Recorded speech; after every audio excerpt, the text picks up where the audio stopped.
se você olhar ali o corpo, ele tem ali 3 índicezinhos lá que a gente aprende lá na física, lá, né? A emissividade, transmissividade e o quanto vem refletido. A soma desses 3 dá 1, né? Então, percentualmente, vem uma parte emitida e o que interessa é saber qual a temperatura do corpo. Eu não quero saber quanto veio refletido lá daquele meu projetor, do sol, o que seja, né? Eu quero saber quanto foi emitido.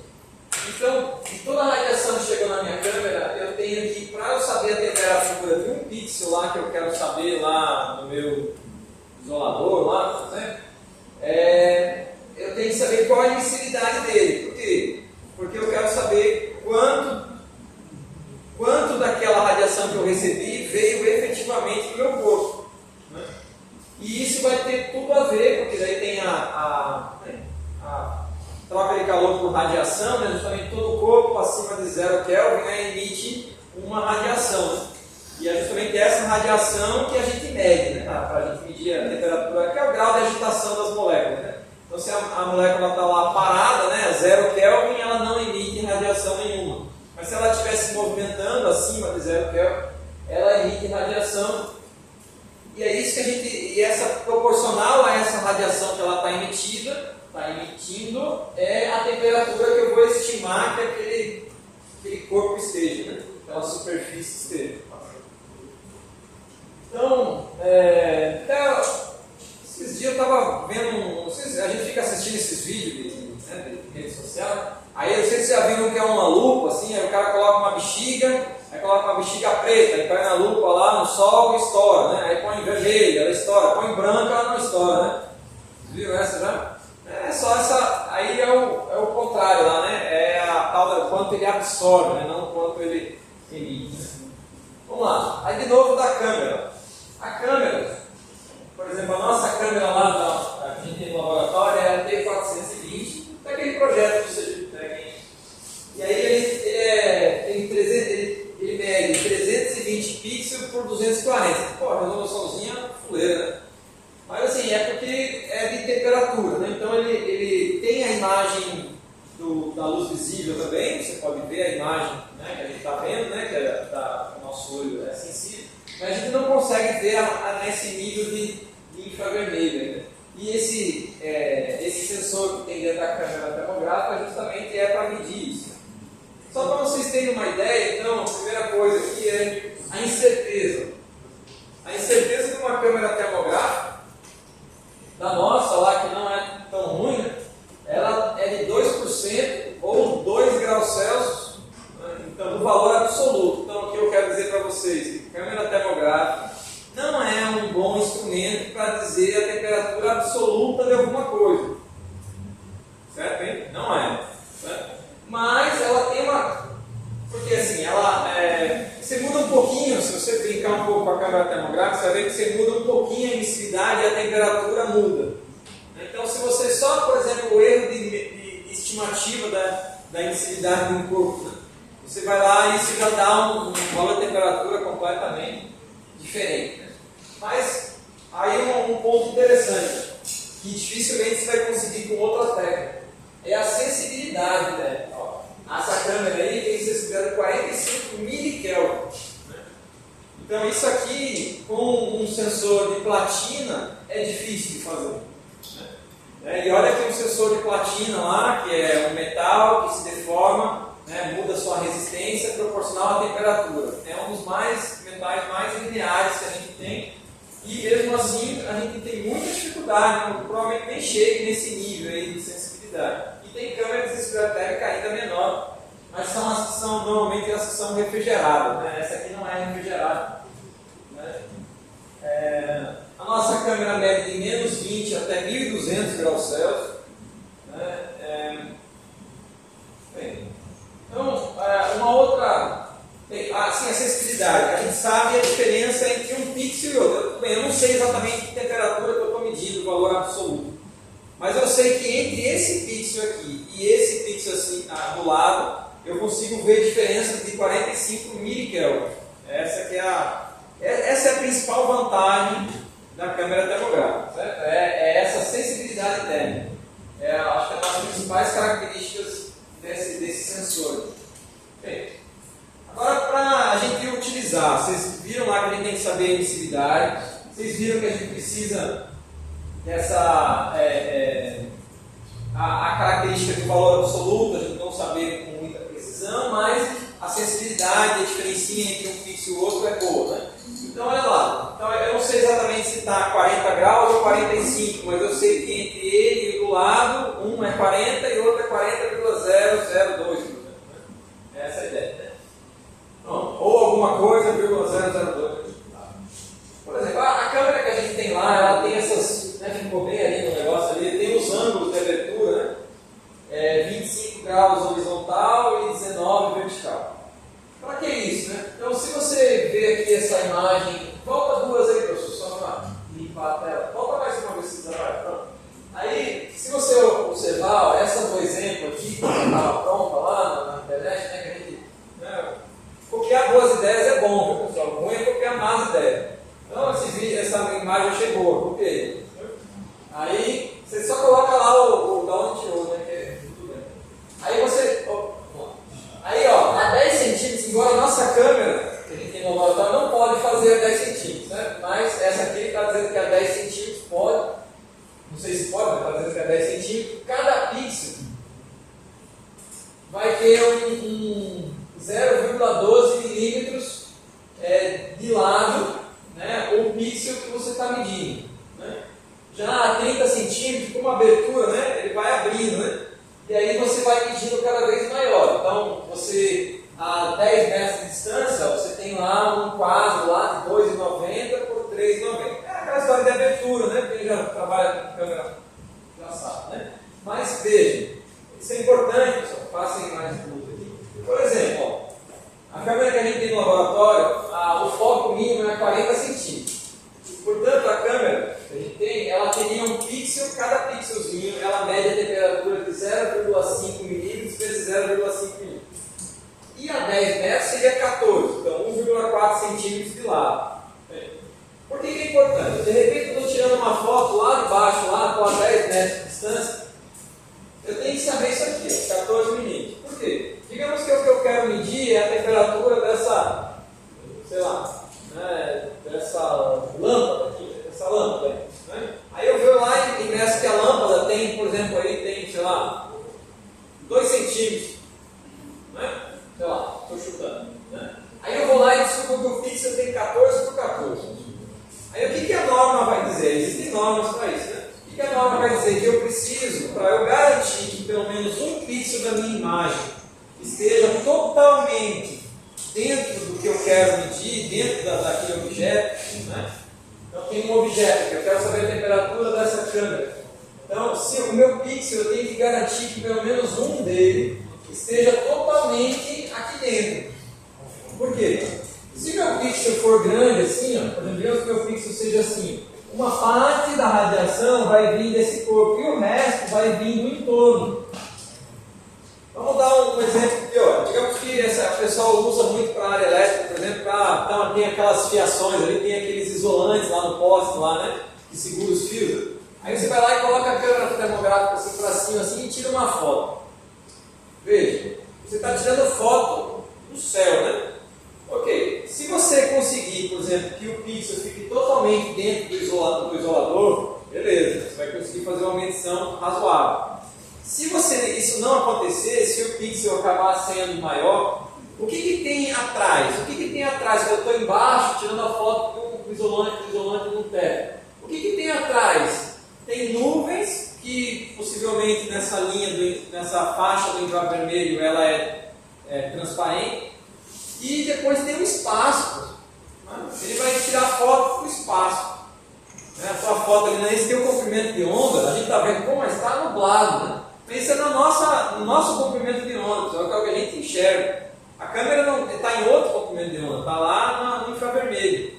Aí ele vai ver o espaço. Então ele vai tirar uma média da temperatura do isolante, sei lá, 40% é a temperatura do isolante e os outros 60% é a temperatura do espaço. Né? E aí a temperatura dá lá um valor bem baixo. Né? Aí você, a câmera não funciona. Não, é você que não está medindo certo. Então a norma diz o quê? Que eu tenho que conseguir, no mínimo, eu tenho aqui o meu, por exemplo, lá, garantir pelo menos 3 pixels, né, para cada lado. Então um retângulo, né, de 3 pixels por 3 pixels, né? Então seria, sei lá, 3 vezes 14, né? 3 vezes 14 aqui, né? Para você garantir, esse é o mínimo. Eles recomendam 5, né? Que é o mais garantido. Mas assim, para quê? Porque pelo menos 1 pixel da sua imagem tem a temperatura que você quer, né? Para você garantir isso, certo? Então, a gente trabalha com essa parte de termografia passiva também, mas a gente começou a brincar com termografia ativa, né? Isso veio de um pessoal lá da COP, lá no Rio de Janeiro, que eles trabalham com a Petrobras.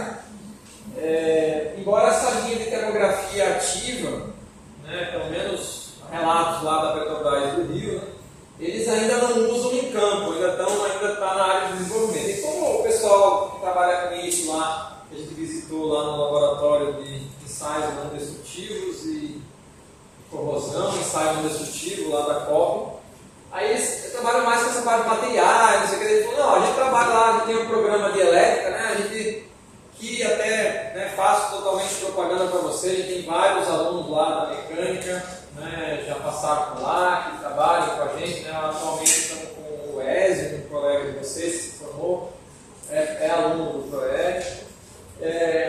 E aí você pensa, não, é muito distante, né? Não é, pessoal, né? Então, por exemplo, essa área de vibrações, para a área aqui de ensaios, né? Então, isso aqui foram tudo trabalhos aí que envolveu alunos do programa de elétrica, mas que pode muito bem ser vocês lá, né?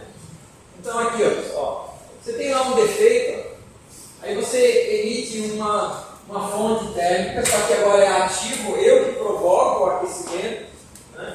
E aí essa onda térmica, ela se propaga por dentro do corpo, e onde tem uma trinca, por exemplo, interna mesmo do material, a propagação dessa onda vai ocorrer de uma forma diferente de onde não tem, né? E aqui a gente diz que tipo reflete, né? E aí aqui você acaba tendo um perfil de transferência de calor aí diferente, né? Pode passar aí, por favor. Aí o que a gente faz, gente?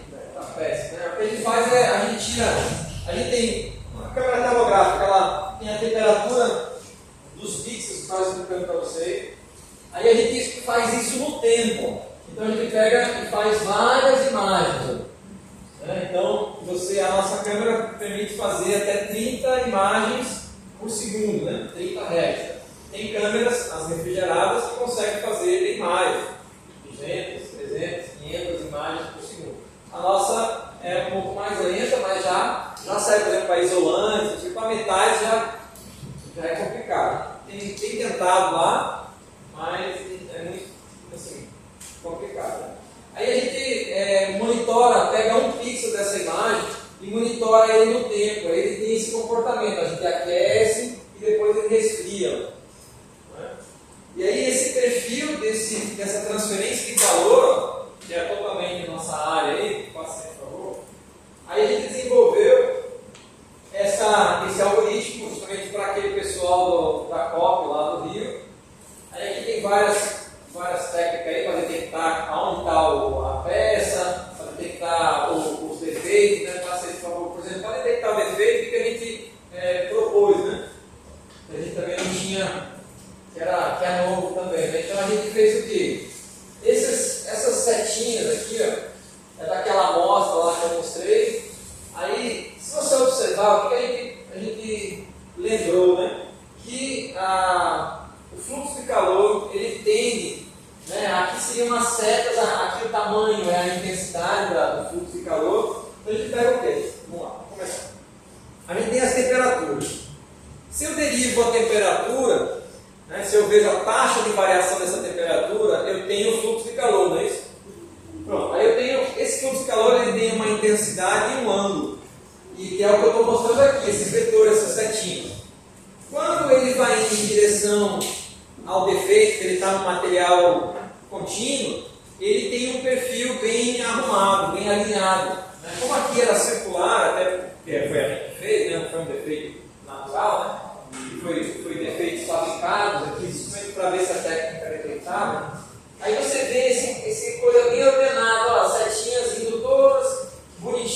na mesma direção. Quando ela chega na borda do defeito, ela muda de direção. Então ela vem aqui bem comportada e de repente muda. Vem comportada e muda. Como é que a gente detecta isso, pessoal? A gente derivou o ângulo. Então, esse fluxo de calor, ele tem um módulo e um ângulo, que é um vetor, não é isso? Então, o vetor, né, tem um módulo e um ângulo. Aí a gente pegou o ângulo e derivou dessa imagem de módulo e ângulo, a gente pegou a imagem de ângulo e derivou essa imagem, que é o quê? O vetor vem aqui, ó, mais ou menos comportado, chega aqui e muda de direção. Como é que a gente detecta essa borda? Derivando essa informação, essa matriz, que são informações dos ângulos. E aí com isso a gente detectou as bordas. Né? Então se você passa mais uma, por favor. Aí se você notar aqui, ó, aqui é a borda da peça, aonde está detectando aonde está a peça. E aqui, ó, esse aqui, esse e esse aqui é justamente o que a gente detectou, seria as bordas do defeito, da onde tem defeito. E a gente pegou aqui nessa imagem, a imagem ela é composta por 3 componentes, normalmente pode ter até mais, né? Mas normalmente é a mais comum, que é a RGB, né? Ela pega as 3 cores e você diz, ó, ele tem tanto de azul, como a gente brincava lá misturando cores, né? Tanto de azul, tanto de vermelho, tanto não sei o que, né? Pronto. Então ali a gente tem 3 canais, né? Aí o que a gente fez? A gente não tinha as cores, mas a gente tinha as intensidades da nossa, que a gente criou tipo indicadores, né? Então eu tenho lá um indicador de que ali tem um defeito, sei lá, amplitude térmica. O outro sei lá, qual que é que a gente tinha usado? Amplitude térmica, o outro era... nem lembro, volta duas aqui. Nem lembro mais, volta mais um, por favor. Não vou conseguir ler. Aqui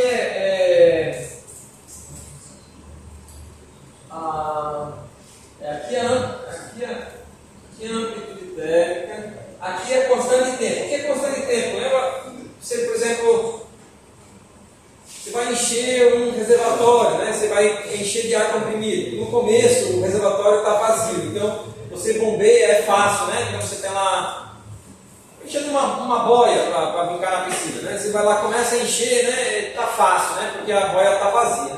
Conforme ela vai enchendo, ela vai aumentando a pressão interna, vai ficando cada vez mais difícil de encher, né? Um colchão inflável, sei lá, não sei, né? Então, ele tem um perfil assim que ele tem tipo uma exponencial, assim, né? Ele vai aumentando, né? E esses perfis é bastante comum, né? Esse perfil exponencial, tanto que a gente chama de curva normal, né? Não é isso? Curva normal, né? De distribuição, também é baseado nessa mesma de Gauss lá e tal, você já conhece bem, né? E aí a gente usa isso como indicador, então essa constante de tempo, e a outra ali existe uma forma da gente detectar maior contraste, né? A ideia de contraste máximo. Então esses 3 indicadores, a gente jogou ele no vermelho, outro no azul, né? E o outro no verde, né? Bom, aí com isso dá lá a cor, né? Então a nossa imagem final, né? Ela fica assim colorida, e quanto mais certo for o defeito estar ali, mais para o branco ela vai. Então o que está querendo mostrar aqui é que aqui está bem branco, então aqui é certeza, todos os nossos 3 indicadores dizem que aqui tem defeito. Aqui você vê que ela já tem uma parte branca, que é quase 100% de certeza, e aqui é mais amarelo. Então, quer dizer, um dos indicadores ficou na dúvida, né? Não estava bem intenso, então aqui não foi para o branco. Aqui também ficou todo ele mais amarelo. Aqui a gente vê uma pequena mudança, mas esse defeito aqui, na verdade, não foi detectado, então não é perfeito, né?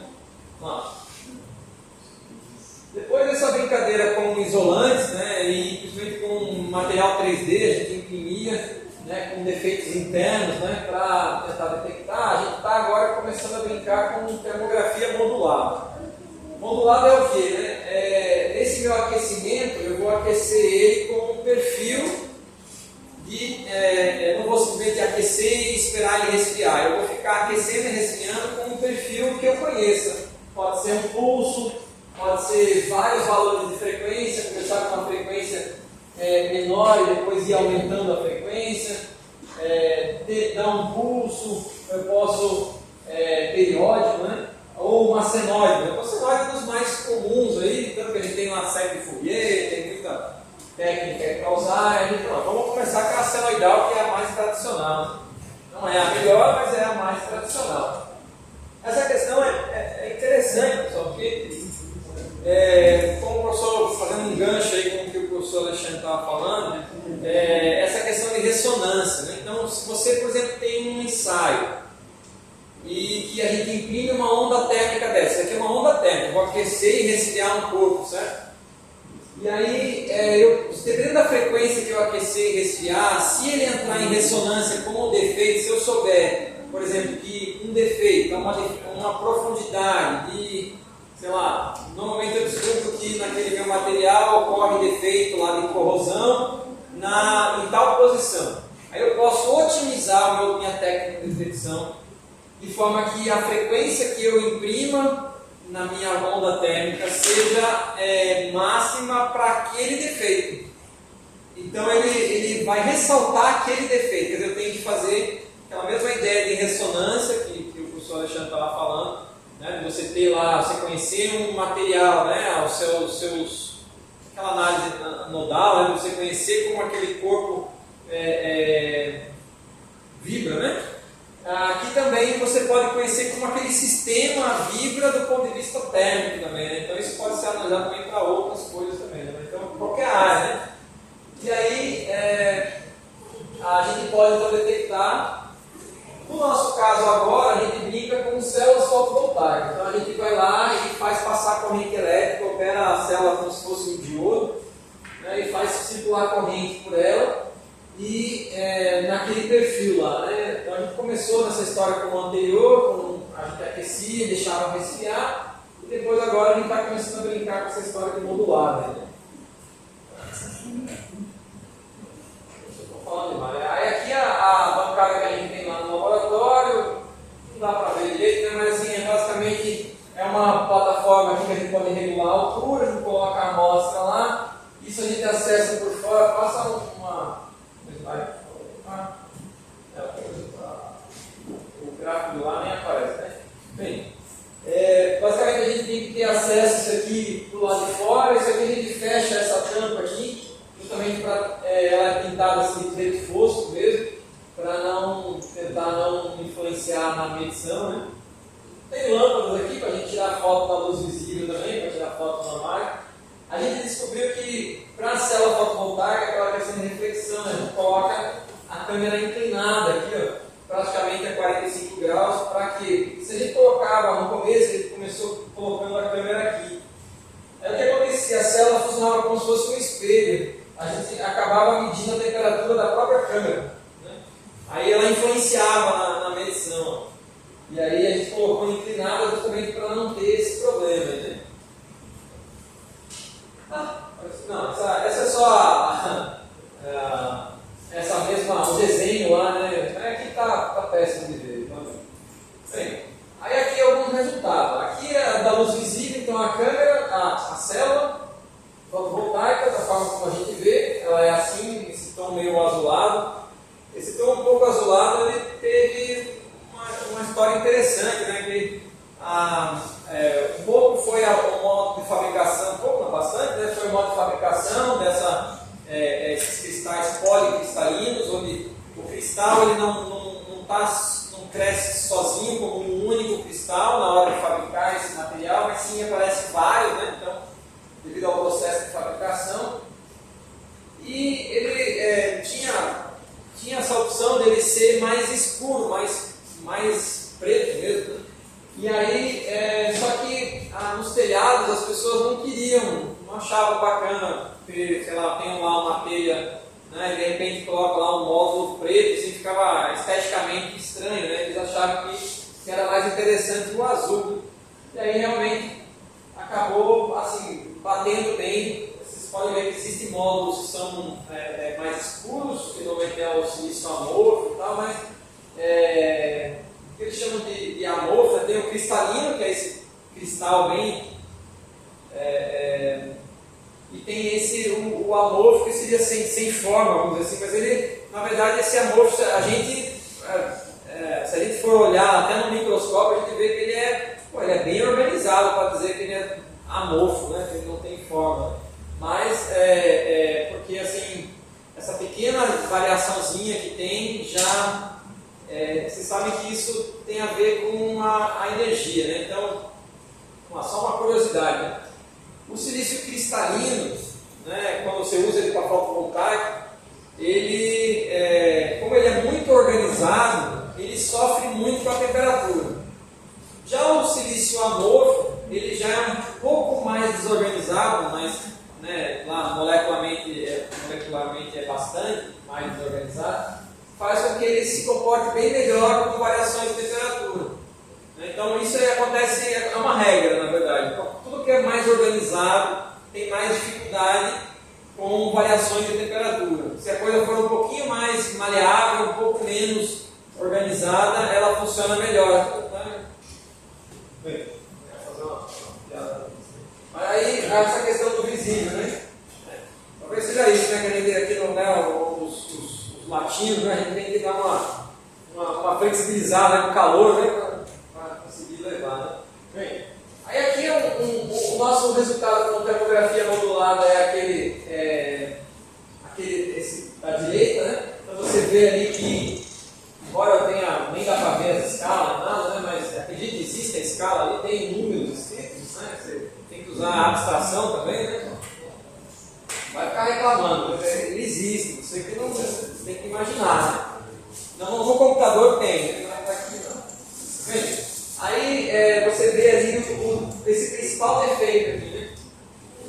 Mas se você olhar no visual, você realmente não só aqui, mas lá também você não vê nada, né? Você só vê, claro, às vezes você vê a digital, porque a gente não tem o devido cuidado, né, que deveria ter com a célula, né, de forma a tratar a célula com luvas, um local de pressão positiva, né, que o ar só saia, tem várias questões aí que seria o certo, mantém estufas, não, a gente não faz nada disso, a gente compra essas células que são refúgios da China, que já são restos de fabricação lá que ninguém quer, aí você compra essas células aqui, e aí a gente faz os ensaios com essas porcarias aqui. Mas para nós é óbvio que a gente quer encontrar defeito, então, bacana, né?